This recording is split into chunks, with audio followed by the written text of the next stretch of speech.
আসসালামু আলাইকুম ওরহমতুল্লাহ। সম্মানিত শ্রোতাবৃন্দ, আল্লাহ তাআলার সাহায্য চায় না এমন কে আছে? কিন্তু বিশেষ বান্দাদেরকে আল্লাহ তাআলা বিশেষভাবে সাহায্য করেন। এর মধ্য থেকে তিন ব্যক্তি এমন আছে যাদেরকে আল্লাহ অবশ্যই সাহায্য করবেন। এক, যে ব্যক্তি মসজিদ বানানোর নিয়ত করেন, কাজ শুরু করে দেয়, আল্লাহ রব্বুল আলামিন তাকে কুদরতভাবে যেভাবেই হোক তাকে মসজিদ বানানোর তৌফিক দান করেন। দুই নম্বর, যার ঘরে যুবতী কন্যা রয়েছে, সে বাবা যদি চায় তার মেয়েকে বিবাহ দিতে, আল্লাহ রব্বুল আলামিন তার মেয়েকে অর্থাৎ ওই বাবার মেয়েকে বিবাহ দেওয়ার আল্লাহ তাআলা ব্যবস্থা করে দেন।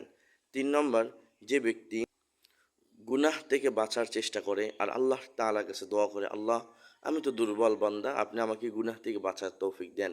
এরকম যে দোয়া করে এবং চেষ্টা করে, আল্লাহ তাআলা তাকে সব ধরনের গুনাহ থেকে বিরত থাকার তৌফিক দান করে দেন।